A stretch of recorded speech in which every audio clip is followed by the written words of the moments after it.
What do you think is going to happen with banks, like with the bank system soon, both in Ukraine and internationally? That's a very provocative question. Okay, let's analyze what's already happening in the what is happening, especially what is said is happening in the news. One thing, banks are obliged to have open APIs. You know that. That thing still doesn't work in Ukraine. It's a law in EU, and banks. I don't remember the exact date by which time they have to open up all the APIs. But in EU, it's a law. In Ukraine, it's not. It's still not the law. But National Bank of Ukraine says that they want to implement exactly the same. I think it's called. I can't remember what's the name of the document. Some kind of word for a Like document. an amendment. Yeah, something like that. Yeah. So first, banks have to open the APIs because right now banks are closed. Yeah, and that's their mentality is to be closed, to secure everything from outside. So it's like build a castle, basically. Yeah. Now the regulators in the EU, for example, say, no, guys, you have to open up. You have to give the open APIs to the world.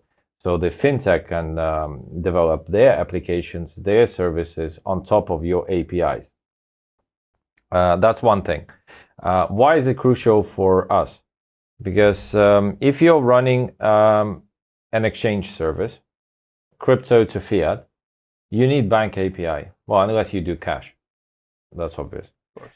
If you want to do the 24/7, 365 service, which will convert electronic fiat, by electronic fiat, I mean money in your bank account, to crypto, you need API from a bank. Because you can't do everything manually. Receive the SWIFT or SEPA payment, check it, then send it, credit it to account. It's just a waste of time. Unfortunately, for example, I can't say for the whole of Europe, because in Europe there are banks who already have APIs even before that there was a need by the law. In Ukraine, we only have literally we can say only have one bank which has API. Again, it has it for years. It's called Privat Bank. It's now government owned. It used to be private, but now it's government owned. So if you want to do a fintech, the only way in Ukraine you can connect either to this bank directly, or you go to financial companies which have APIs open by default. So one thing, banks will open up. They will have to open up. But the mentality of a bank, I said, is closed system, building a castle, protect themselves from the outside world. So some banks will not manage to do that. For some banks, it will be really difficult, and they will either go away from the market, leave the market, or they'll go through, real big technical difficulties, change of mentality, and so on and so on, which will lead to loss of their market position, and eventually probably they'll leave the market again. So either they'll change right now or nothing will happen. Second thing, at the end of last year, Ms. Lagarde, the head of International Monetary Fund, organization which originally was supposed to fund disbalances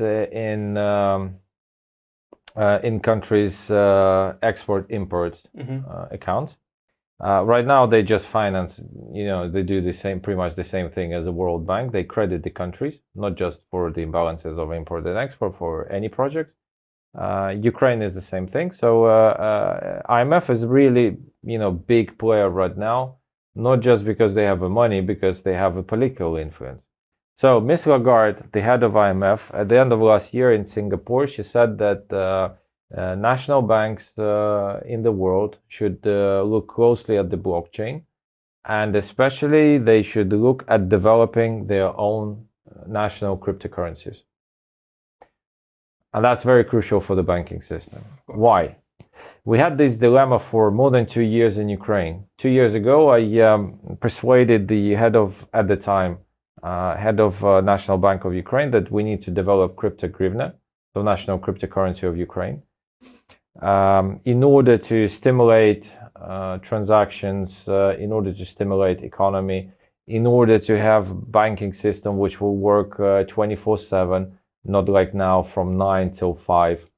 That will have by default open API, because crypto has open API, which will have add stability, because the national crypto issued by the national bank means that there is no chance that your current account will go bust or go bankrupt, because it's issued by the national bank.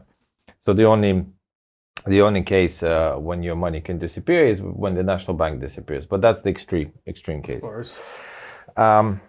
So the why it's a problem, because when you create national cryptocurrencies issued by the national banks or the regulator or the Fed, it depends on the country how you call it, basically you're taking away the current account business and liquidity from the banking system. Because for me, as the individual, the citizen of Ukraine, it is much better to have the account in a national bank rather than in a bank, because in the last 4 years we lost more than half of the banking system. They just went bust. Some were closed deliberately, some were just went bust. It was after Maidan. After Maidan, yeah. Same thing is the Argentina. They have the permanent banking crisis and financial and economic crisis. They're just used to it. In Ukraine, it's like Greece as well. Greece as well. So it's a very similar thing. So we don't trust banks. Well, in Ukraine we don't trust anyone, especially the government. But banks we don't trust banks again as well. So the problem here for the banks is why private individual or company would want to open the current account in a bank if it can open the current account in the national bank, which is more secure, which is guaranteed by apparently guaranteed by the state, and that's a big problem, and that's the big challenge which needs to be solved, and we're trying to solve it in Ukraine as well. So so big problems for the banks is pretty much, if you summarize these two cases, is they have to open up the openness, and they're scared of that because they actually the reverse of that. They're closed systems, and now we want them to open up. If they are scared about it, probably it means that they do have something to hide. Of course they do have something. Everyone has something to hide, even me and you. Fair enough. Companies are not different to your people because they're run by people. Until we launch Skynet. Yeah.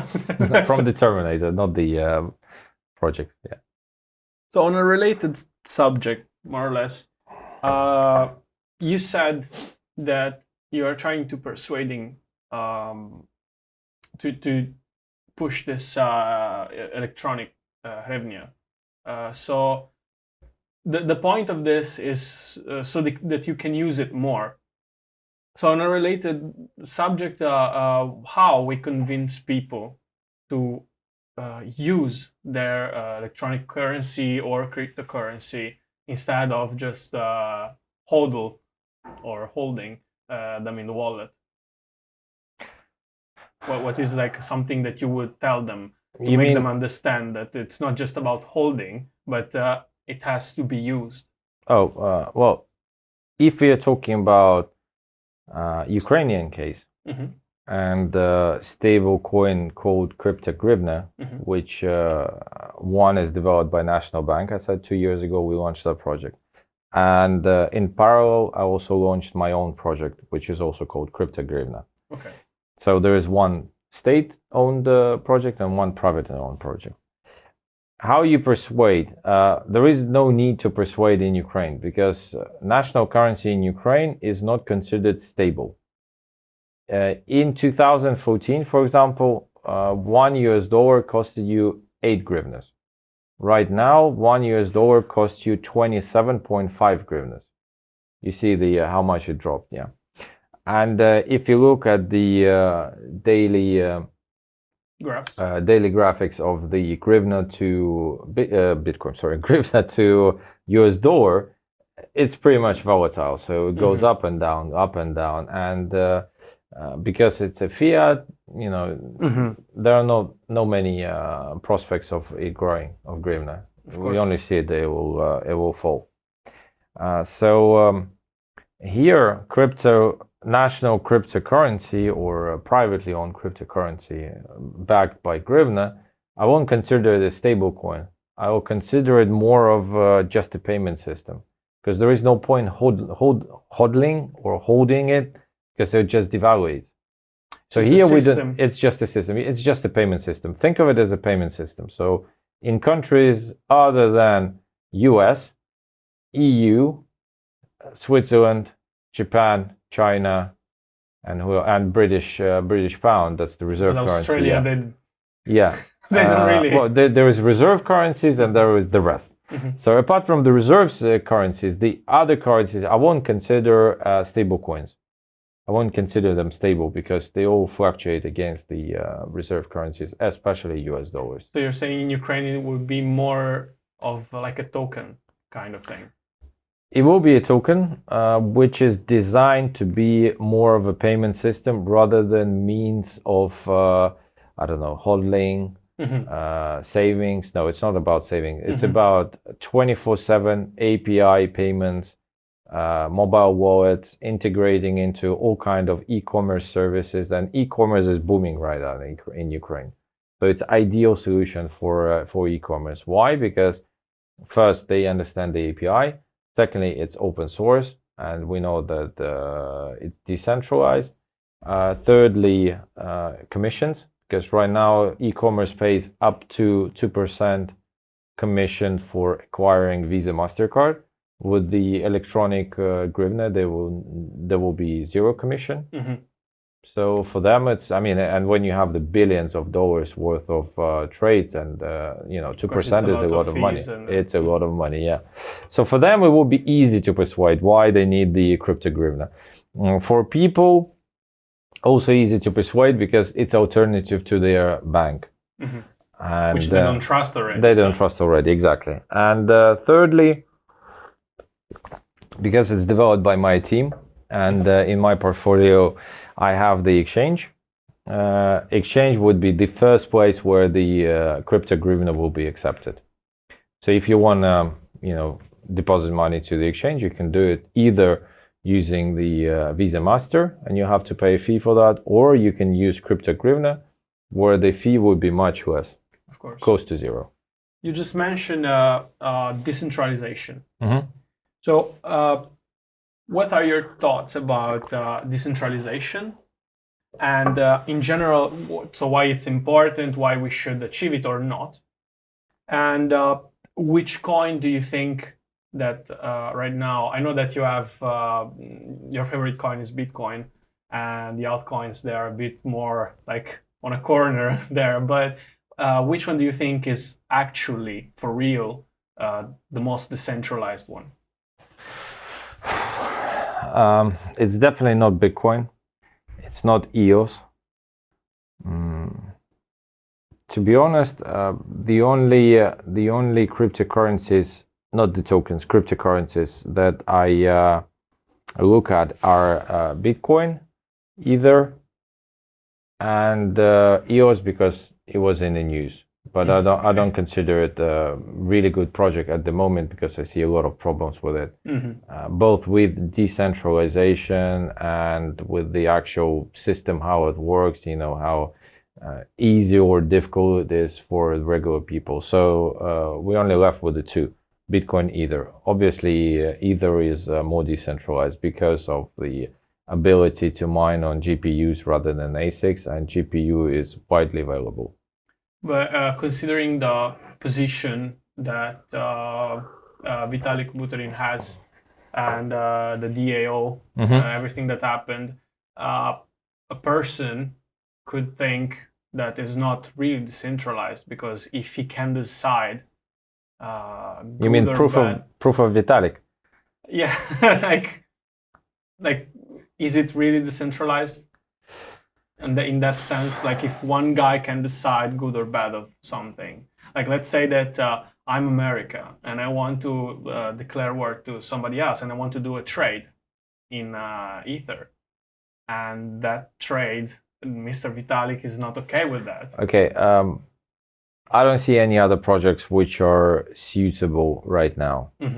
Apart from, I'm not saying that either is perfect. I'm just saying that I think it's more decentralized than Bitcoin. Yeah. Okay. That's it. Okay. More, but it's not good. Okay. Of course, you've seen the recent fork of Bitcoin Cash. So which one? SV or ABC?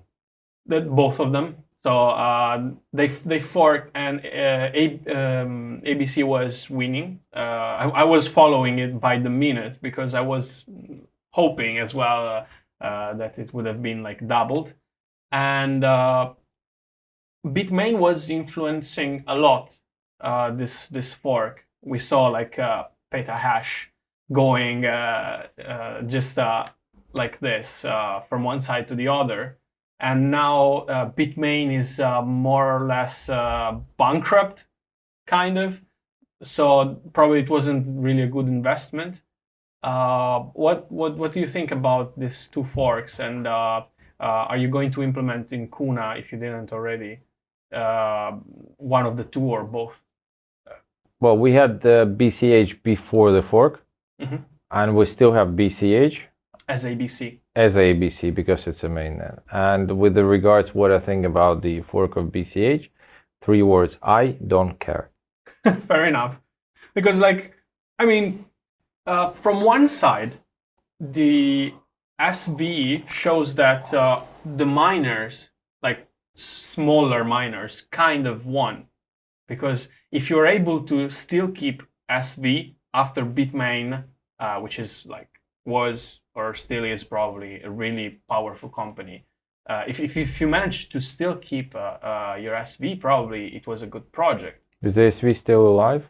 I'm not sure. It appears, yeah. Yeah? Yeah. I don't know. I mean, they were. I don't follow the. They were a bit force. closer back then, but then. What's the gap now?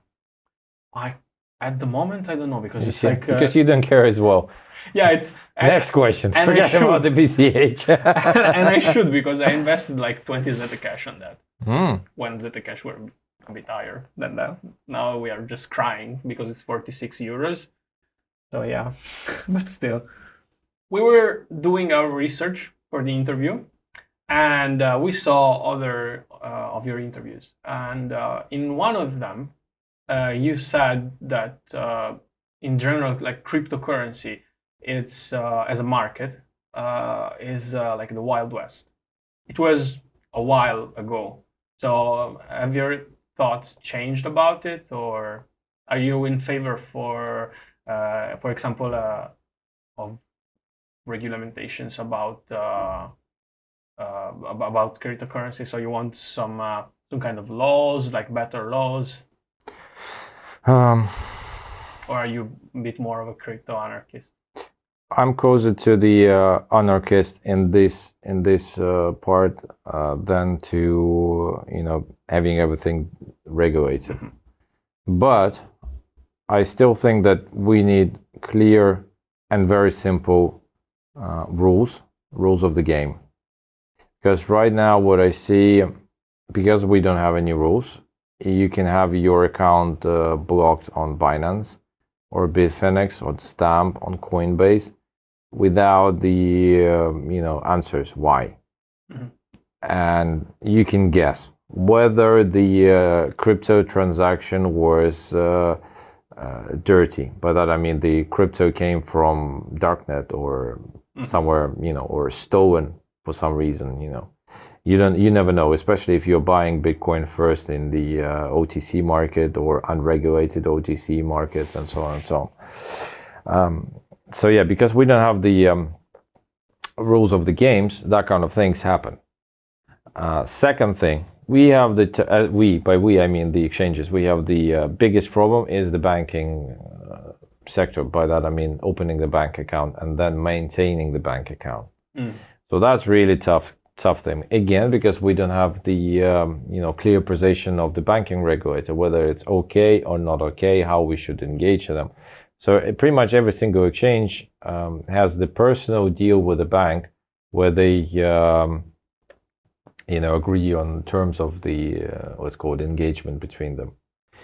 So and that that takes a lot of money and a lot of time to develop and maintain. So here, ideally, that we would have some kind of standard or some kind of general rule by EU or well, for me, EU is closer than USA. So yeah, by ECB, European Central Bank, or by local national bank. Unfortunately, in my country, it won't happen for another year because we have the presidential elections followed by the parliament elections. So we're gonna, again, if you look at the rankings of the politicians, we're gonna see the change in the head of the government and in the parliament. So nothing is gonna change in Ukraine. So rules of the games will not happen here. In EU, we have more chances there that we'll have the rules of the game. Mm-hmm. So here, just the rules of the game, nothing else. So we mentioned regulations. So you're okay for regulations, but not too invasive. What about taxes? Do you think that if you have an income because you're mining, or maybe because you're trading, do you think that that income should be taxed or not? Yeah, that's the first provocative question. As the individual, obviously, I don't want to pay taxes because it's the money out of your pocket. Mm-hmm. Especially in Ukraine, because of the level of corruption that we have. I understand that with every single 100 whatever units of my money going to the budget, probably most of it, 60+%, will be stolen. That's my personal opinion. Disappears. Let's say it doesn't disappear. It appears as the villa in Lake Como of some government official. We saw Yanukovych. I did see Yanukovych's house. In the Como or here? No, here. This one. It was not even Berlusconi. Yeah. Tried to do something like that. Yeah. So paying taxes, well, one point, I don't want to pay because it's a money out. Secondly, I don't see any incentive because I don't see changes in my country. But I understand that you have to pay taxes because this is how the modern world lives. Like and that's services. The rule. Yeah. Mm-hmm. And from the other point of view, again, we know the success stories of IRS or Revenue Service in US when they got the biggest criminal of the 30s, not for killing people or smuggling, but for tax evasion. Mm-hmm. I'm talking about Al Capone. So yeah, you have to pay taxes. Because if you don't pay taxes, especially if you don't pay a lot of taxes, the government will just, cram down on you. Mm-hmm. So yeah, it's just dangerous not to pay taxes. Mm-hmm. Again, how much you're paying? Here you have a bit of left. You can choose, like any other big corporations. You can choose the jurisdictions where you can pay less. Malta, Gibraltar, Singapore.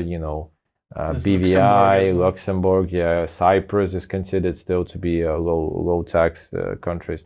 So here you can balance. You can still play with it, but don't pay taxes at all. Well, probably you can do that until it's not visible to the government.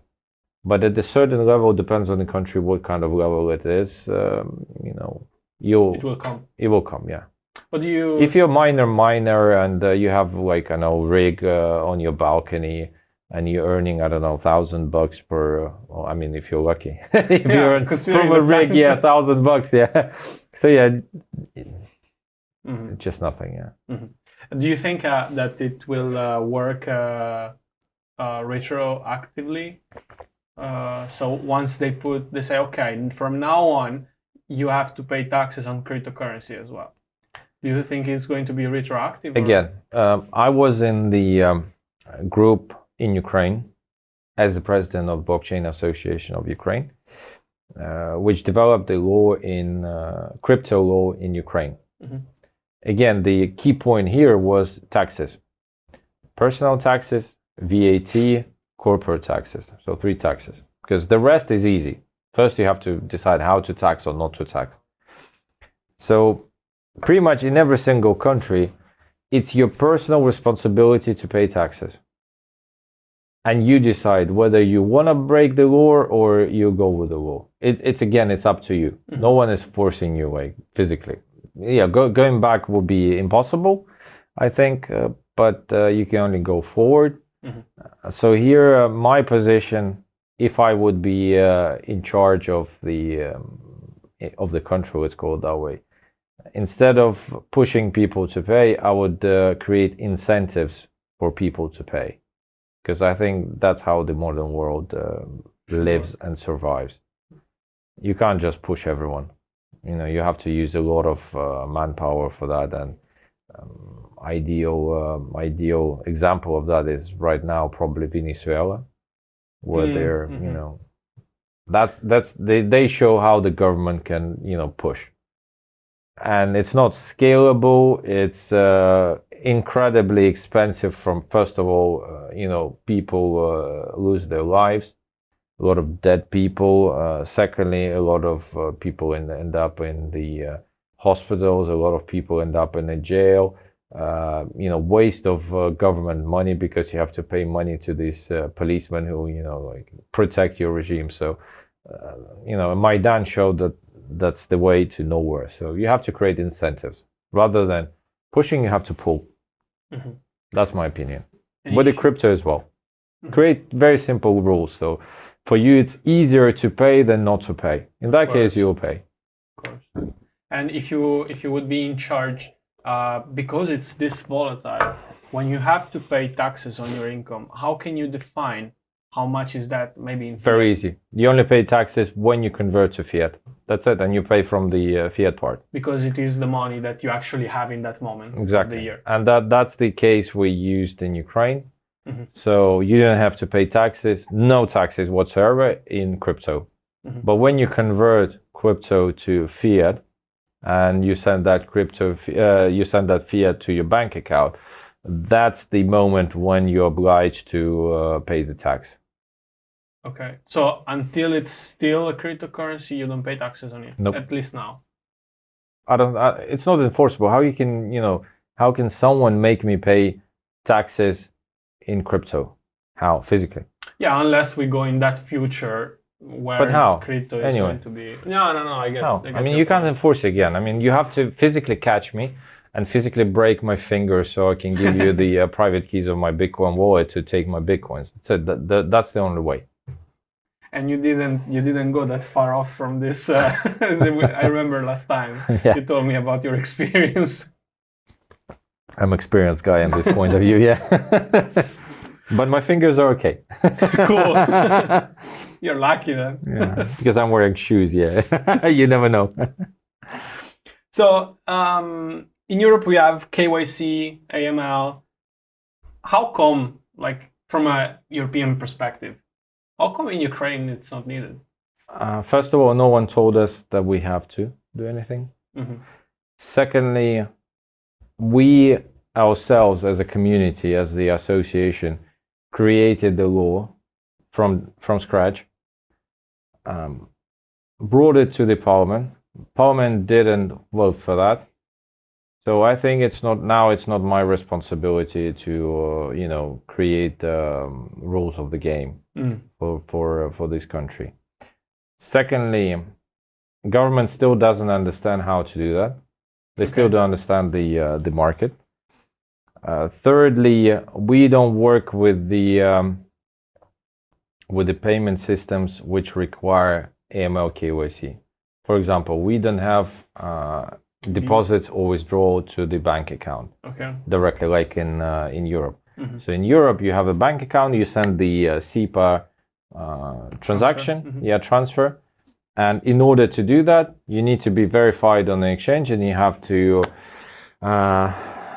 to submit your bank account, verify that it's your bank account, that it's on your name. In Ukraine, because proof physically, proof of address, all that stuff, because here we can't connect the bank account. The only thing you can do is use your Visa MasterCard.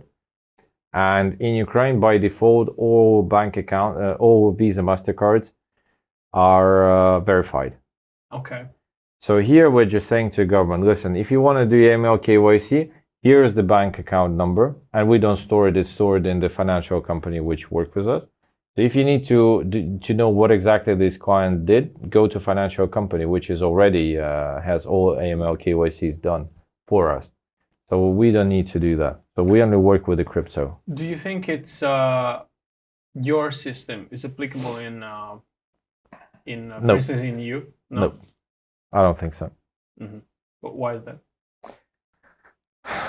Just a different mentality, or well, different mentality, different regulators, mm-hmm. different banking system. Everything is different. Bigger population as well to control or not control. So yeah, it's just too hard. That's one of the reasons why I'm not going to the west. I'm going east from Ukraine. Mm-hmm. I'm going to Russia, I'm going to Kazakhstan, I'm going to Georgia, I'm going to Armenia, I'm going to Turkey, I'm going to Belarus. That's the countries where I'm going. You're becoming a conqueror. More or less in the crypto field. Yeah, in the crypto. So, and again, why? Because the mentality of those countries is very similar to Ukraine. We used to be one country 20 years ago, 25 years ago. So mentality is similar. Laws are very similar because they have the common grandfather. Banking system is very similar. Government very similarly corrupt. Economy pretty much similar in terms of its structure. It's still heavily based on the resource and agriculture rather than something high tech and services. If you combine them all together, I know exactly what to do in Kazakhstan, in Georgia, like in Ukraine. And what if Ukraine becomes part of the EU? I'm an economist. I have a degree in economics from City University London, and even at that time, that was 2003 or 4 I finished it. So there is such a thing as Maastricht Treaty, which tells you exactly what you have to do as a country in order to apply for the EU membership. Yeah, and we don't pass those. Yeah, they wanted to give you. It was somewhere around 50 million euros or billions. Now I'm just spacing a bit out. And back in 2013, when the Maidan started, because I did a bit of research, but it was long ago. It was like Europe was going to pay for you to get inside EU. But the problem was that then they basically own the country. Like Germany is doing like this with Italy, is doing like this with everybody, more or less. So it's probably for the better, not to go inside the EU right now. To be honest, I'm realist. So first of all, economically, we are not there yet. So Maastricht Treaty is far, far away from us. Secondly, we have a war in our country. It's a civil war. But I mean, you being Italian, do you want to have a member state which has a war, active war? Yeah, no. No. Of course. We were fighting on this about Turkey. Exactly. Yeah. Second point. Hypothetically, Ukraine becomes part of EU, and that means that Ukrainian passport is EU passport, and we can live anywhere in EU. Trust me. We have apparently, according to statistics, 42 million. I think it's closer to 30 million left in Ukraine. So the rest of this 30 million, at least half of will immediately go to Europe. Of course. I mean, do you really need another 15 million of refugees in Europe? Well, they're different to refugees that, from Syria, coming from Syria or Africa, because we're more skilled, we're educated, so it's a good labor force. And Poland, for example, uses this. But still, it's 15 million people, yeah. It's a bit crowded already. And then again, Ukraine is the member state, we're talking hypothetically. Ukraine is still the member state of EU, and think of Ukraine, big country, similar to France, with only 15 million people left. So basically, it will just, the economy will just drop immediately. And it will be EU's problem now, not Ukraine's problem. I mean, do you need that? Do you have, you have problems on the south of Italy. I love Ukraine, but Actually, yeah. If I picture this scenario, yeah. And that's just the two cases which I mentioned. So no, we are not ready even close. And I don't see that. And again, corruption. Do you need one of the top corrupt countries in the world being your equal member? I mean, I think in our political parties we have enough, considering. Well, trust me, Italy and Greece is nothing comparing to Ukraine. Well, I don't know. I mean, you can send your look at politicians here to Berlusconi. teach. Look at Berlusconi. Can basically where Berlusconi goes, corruption follows. We say. So I do get your point. He's still a child comparing to our politicians. You know, he still has a lot to learn. What do you think about all these scandals that they've been in the recent years, like BitConnect? Now there is this Bitmain thing. So what do you think about it? Like, are we going to see soon a better future where there are less of these things happening, or it's still a bit far away? Well, BitConnect was pretty obvious, at least for me. It wasn't obvious. A meme already. Yeah, it was. It wasn't obvious, obviously, for the people who gave them money. But again, they paid for the tuition. I'm looking always at this like this. So if you don't want to go to school or college or university, there's other way how you can learn, but it will be more expensive. They paid more expensive price for their crypto education rather than, for my personal opinion, that anyone who is new to the Bitcoin blockchain crypto space, you need at least 6 months to understand the basics of how the system works. Of course. If you spend less, you're not ready. And you would be definitely investing into the projects like BitConnect. What else we have? I would say even a year. Probably, yeah, but 6 months is a minimum. This is what I see because, I spend quite a lot of time teaching people and... you have to have a good teacher though. Like 6 months is really tight if you have somebody to trust. On your own, I don't... yeah, you can do it. Why not? Internet right now is full of information. Unfortunately, it's full of scam information as well. But again, the best one, did you receive those emails? Which ones? I have a video. I'm an hacker, and I have a video of you through your webcam doing, like masturbating. And I will post it to all your Facebook friends because obviously I got your account. Unless you send this Bitcoin, 1 Bitcoin or something like that. It was like actually something small, like 200 euros in Bitcoin at this address. That's cool. I have like 27 per day. 27 what? Emails? Of these emails, yeah. I just have to crank up the spam filter because it's crazy. But yeah, it's full of scam, like internet. You have to be really careful. Really careful, but still there are resources you can trust. I mean, to start off, bitcoin.org, start there. Then go to forums like Bitcoin Talk. What else you can do? You can look at the there is a lot of resource on the exchanges.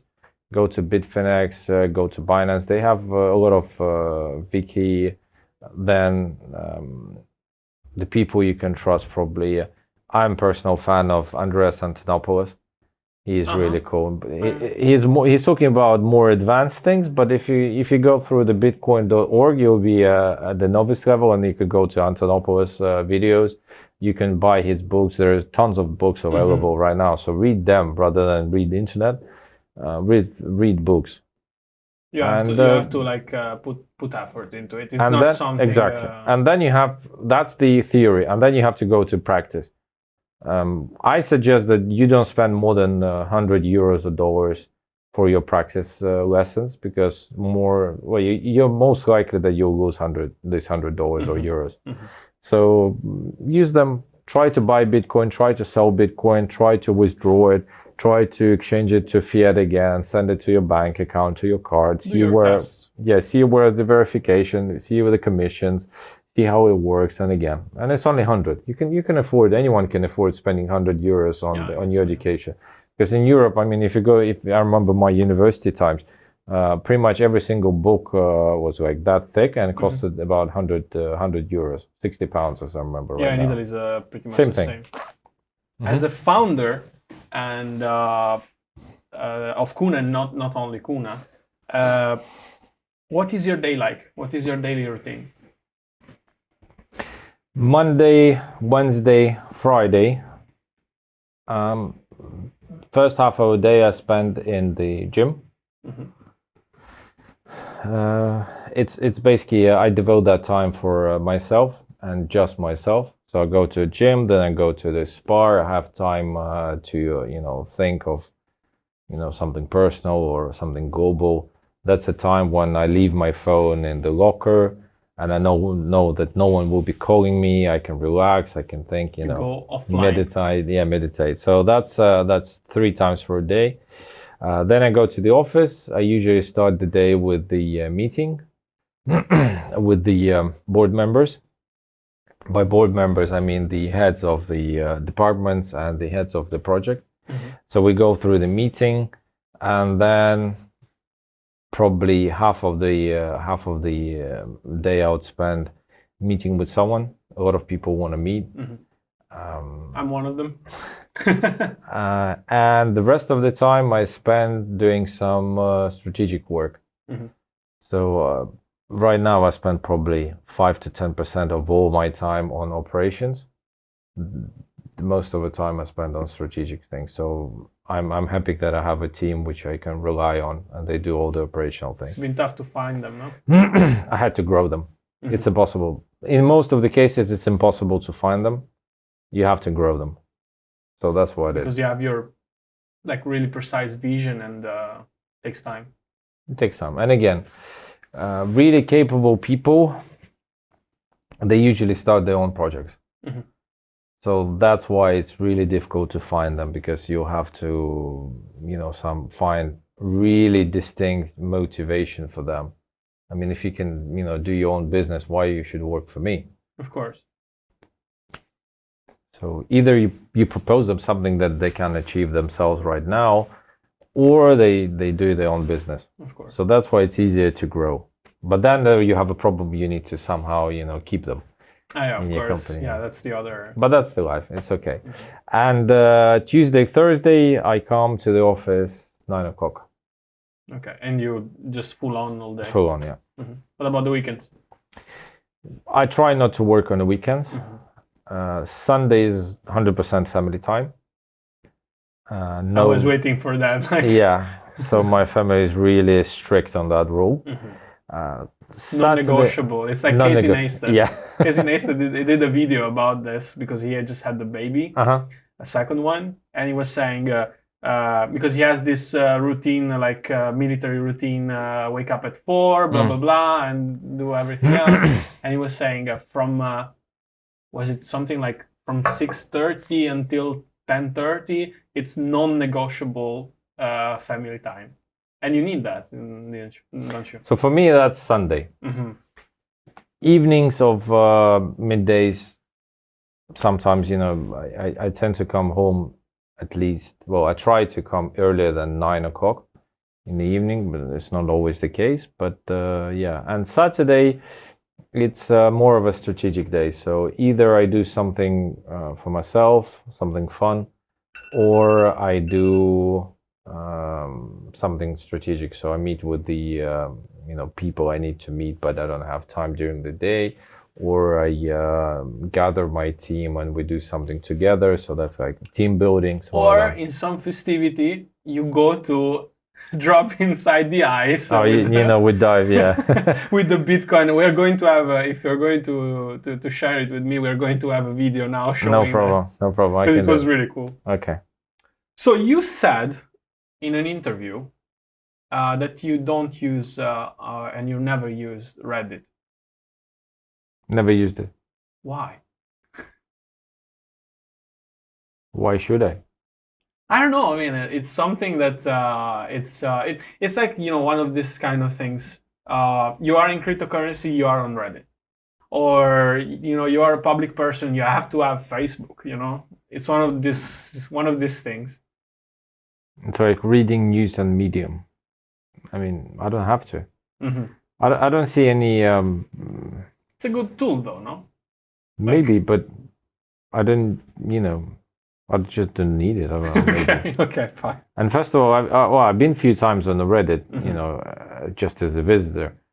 But to be honest, I don't really like the way it looks.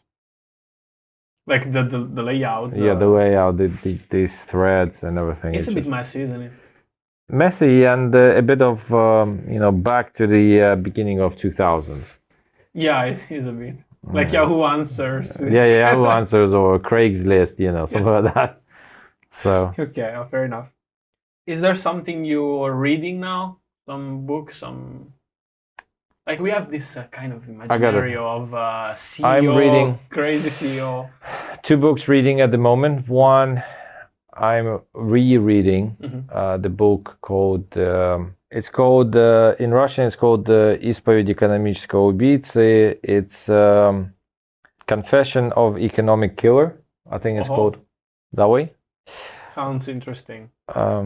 It's again about the multinational organizations. It's about revolutions, how they are done, why they're done, what's the economic benefit of it. And so I'm reading it again. And the second book I'm reading is about Fourth Industrial Revolution. Fourth Industrial Revolution. I forgot the author. Sorry, it's the co-founder of the World Economic Forum, Davos, which is happening right now. So he wrote the book about the Fourth Industrial Revolution. I'm reading that. It's pretty much all about blockchain. Okay. So it's it seems like this. I don't judge a book by its cover, but from the title, it seems that it's a bit against blockchain, isn't it? No, they're saying that blockchain is good and one of the technologies for the Industrial Revolution. Okay. Okay, I get it. So now we have 4 questions. We try to keep the answer short. For grandpas and dads, and so this is the kind of question that probably my father, for instance, would ask you. How is it that I have money but I can't touch them? Like, how is it possible? Like, how does it work? And how they are generated? It doesn't make sense. It's not the government. It's probably not your father, because your father uses credit cards. It's probably your grandfather question. Fair enough. How is it possible? Very similar to internet. How is it possible that Bitcoin has a value? Same thing as internet. How can you get knowledge from the internet, but you can't touch it? With a book, you can touch it. Internet, you can't touch. Very similar. And how is it that Bitcoin has a value? Like, why should I give a value to this Bitcoin? Same as anything else in this world, just believe. It's the famous pizza paid 10,000 Bitcoin. It's the cup. Why it costs, I don't know, what it probably costs about $2 or $1. Why it costs $2? Because we believe that it should cost $2. But you use it. You use it, yeah. But Bitcoin you use as well. Internet you use as well. If you don't use it, then it costs nothing. And that's the case of altcoins.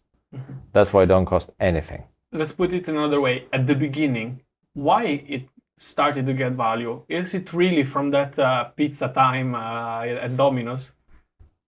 No, it starts with the few people who believe in the idea, who believe that this something has value, and they have a need for this thing, wherever it is.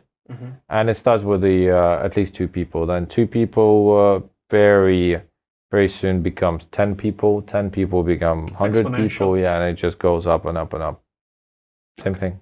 I saw it myself. When I first started public discussion about the Bitcoin, that was 2014. I was the first public person who actually said Bitcoin in the Eastern Europe. And then I said that and I wrote an article in the popular website. IT website. And then 2 people called me and they said, yeah, we also believe in this idea. Let's meet and talk. So we spent probably 3 hours walking around the block, talking about Bitcoin, talking about upcoming Ethereum, talking about the blockchain and how cool it is. And then, so it was 3 of us. And then I know the guys who were potentially interested, so I told him. So he joined us. They told their friends, so they joined us. So that was 10. So 10 of us gathered in the square in the park in Kyiv, and we called it Satoshi Square, Ukraine. We met, and then journalists came. They wrote an article about this. That 10 crazy guys, viral. have perceived value in Bitcoin. That's why they gathered. That's why they discuss. So the next time came 20 people, and the next time came 50 people, and then we had the conference, and it just goes up and up and up, and it started from just one person. Same with Bitcoin. So it's like it started with Satoshi. Because like this, it's more if it's one person. If it's one person, and if it's a person. And if it's a person, yeah, there's also that. So because now it's much easier to say, okay, Bitcoin, the value is this. Bitcoin went down, and now the value is this. Bitcoin could be this value, but the process of saying Bitcoin has a value, like to me and to maybe the previous generation, it can be like incredible. Like how can it have has a value? Because in the end, it's just a thing, it's just a cyber thing that is there. And if I invent tomorrow this paperclip, and I say that you know what, I give you 10 paper clips for your pizza, then it makes sense if you need paperclip. But you don't know at the beginning. Nobody knew that they needed Bitcoin, so it was just a risk, maybe. I think here it's closer to religion rather than economics, because you just believe at that point, yeah, for sure. Mm-hmm. So then when it becomes big, it's easier to believe. Mm-hmm. It's difficult to believe when you're 1 or 2 or 3 or 10 or 50, but it's easier to believe when you're thousands. There was a friend of mine he has a sign on the Bitcoin. How's it called? Like the association in Italy. Mm-hmm. And so he was like one of the first people that was mining Bitcoin with the CPU, like, crazy hardcore crypto anarchist. And he was saying that I felt like I was part of something. It was not about, I didn't care about the value. Then it came the value as well. But I felt part of something, a revolution. Yeah, so I know that feeling. It is about that. It is about that. It was about that. No longer the case, unfortunately. But it was about that. But for who lived that, probably it still is. A bit less, maybe. But or you want it. You want it, yeah. More than money. But what I can say, what's happening right now, we are going back to those times. I'm really happy that the Bitcoin dropped. It's the bear market. Yeah, I'm really happy that it happened. Not from economic point of view. Obviously, I'm in a loss because of the drop of a price. But from remembering that feeling and getting rid of all the unnecessary people, projects, ICOs and all that shit. Yeah. We just got rid of it. So now we are coming back to the real people, real projects, ethics. And real ethics. Yeah, I agree with you. Going back to my father, so where can I buy my Lamborghini? When and where? Get a job, earn money, get your Lamborghini. Not with cryptocurrency. Well, for you it's Lamborghini or Ferrari? I mean, Ferrari is more like classy. Lamborghini is more like, Cristiano Ronaldo kind of thing. Why not Aston Martin? I'm not a fan, like personally. Is it because you're Italian and you only prefer Italian brands? That has a big percentage of reason on my answer, but yeah. No, but even Lamborghini, it's it came, it went in Spain, then it came back in Italy. There is Elettra Lamborghini. Yeah. This the daughter of Lamborghini that now is doing modeling stuff. We can't really understand what she is doing and promoting. They gave a Lamborghini to the Pope. And the Pope, of course, refused it. So now we have this giveaway. At least she gave the Lamborghini Huracan, not the Lamborghini Diablo. That would be fun, to the Pope. Actually, that would have been like really funny. I just wanted to see his face. Yeah. This is our Lamborghini Diablo. And he goes like, wait, what? So when can you buy a Lamborghini? You mean from the price point of view? Yeah, I mean, there is like this memes like when Lambo, and there is when trolley. I don't think anytime soon. It's going to be like probably in the next halving. I don't know, but in the definitely, I don't. Well, again, personally, I don't think it will happen in the next. Don't think that will happen in the next at least 6 months. So I don't expect. Sure. I expect even to drop in the next 6 months. I was thinking but I'm not an expert, of course. Like year and a half, we can see something interesting. Maybe we need fundamental changes. Until we get something fundamentally new, or fundamentally something changes, there is no point for Bitcoin to grow up again to 20,000. Why? It's again about belief. Why? I have a question for you that I actually, after the last interview, I had a dream about the second interview. Interesting. Yeah, I was like, because I was thinking like, and I feel like I forgot something, even in the question I wrote, and it's not written here. From your point of view, because you were there at the beginning, from your point of view, and from what is your experience, is it possible that now that people are starting to understand that blockchain is not Bitcoin and Bitcoin is not blockchain, so there are two separate things. Like it's like not every finger is a toe, that kind of thing. Can it be that Bitcoin won't go up as much as it went up last year because people are starting to be a bit more informed about this?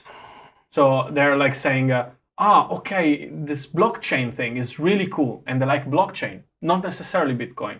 And now they've learned that Bitcoin is just something working on its blockchain. So do you think that the fact that people are getting smarter and they understand better these two separate concepts is going to not allow Bitcoin to go up as it was?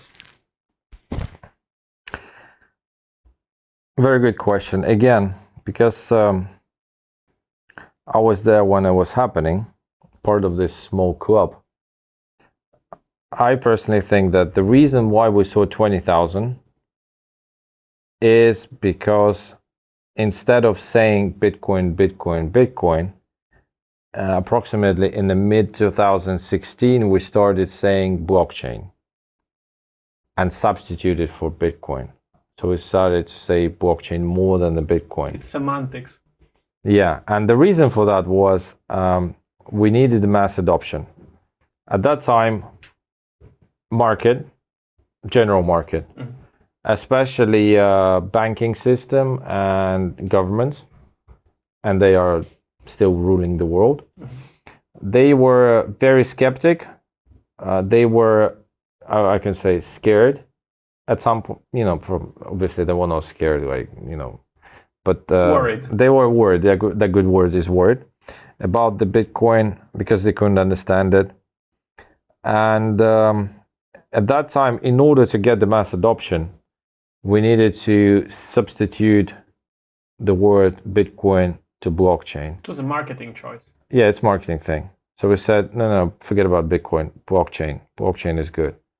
And obviously we understand that the first product of blockchain, based on the blockchain, is Bitcoin. So we understand if we manage to push the blockchain to the mass market, we obviously pushing Bitcoin because it was obvious. And that's why we saw 20,000. because So it's like you're because saying it's like iPhone, instead of smartphone. Like if I say iPhone, and then I said smartphone, and I can associate smartphone, which is a good concept, just to iPhone goes up. Or if you wanted to promote App Store, but you couldn't promote App Store, that's why you're promoting iPhone. And you know that there is no iPhone without the App Store. So by selling more iPhones, you're selling more App Stores. Very similar thing. That's really interesting. And I had this question stuck in my head for like, it's been what, 2 weeks? And I Googled it. I arrived at the point that I Googled it. I Googled it really wrong, probably because I couldn't find anything but scam. And I really wanted to ask you this question because it was really important for me to know what you think about it. And I didn't see it in any other interview. It was very trick. It was a good trick. But again, it only worked once. And of course, because now the trick is revealed. It went up, yeah, and then people understood that Bitcoin and blockchain are two different things.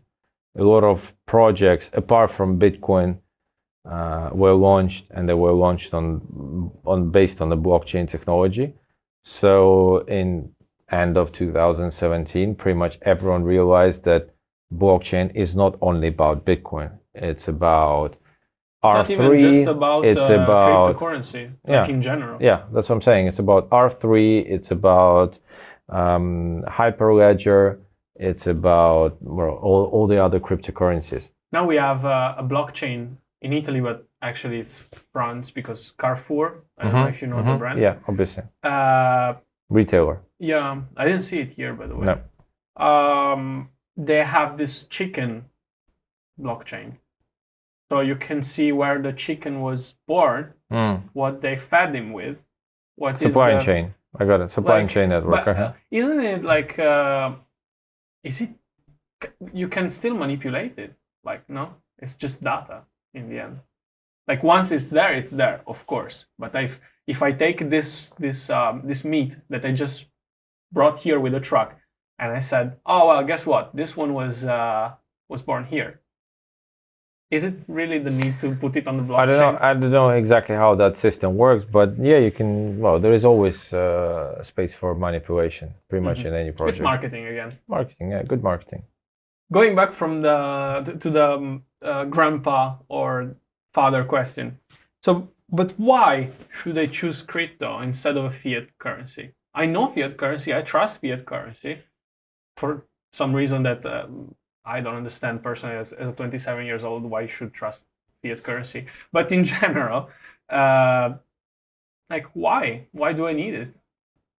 From the father-grandfather point of view. Yeah. If your father asks you, like, why should I would probably say tell him that he doesn't need one. So you're still about the fiat? Unless he wants to, play a casino game. A bit. So in that case, I would say, okay, just buy, wherever amount that you're ready to lose, and just keep it and wake up looking at the exchange rate, go to bed looking at the exchange rate, and see how your investment goes. So only from the speculative point of view. That's the grandfather case. And that's a good advice, by the way. Like it can seem like it's something really basic, but it's actually good advice. Invest just something that if you lose everything tomorrow, it's the same for you. Isn't it? True. That goes for the banking system as well. Yeah. Deposit anything that you're ready to lose. So why should I trust Kuna, for instance? My father could ask. Why should I trust Kuna more than my bank? You shouldn't. You shouldn't trust anyone, my personal opinion.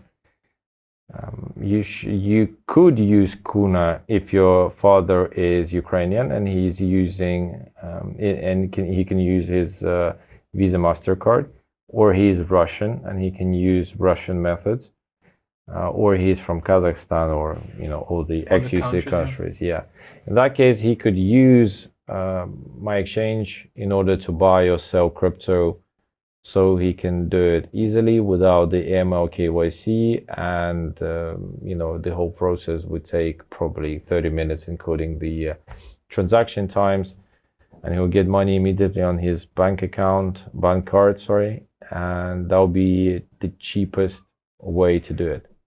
So you're confirming his hypothetical worried about like why should I keep it on Kuna? You don't need. You shouldn't.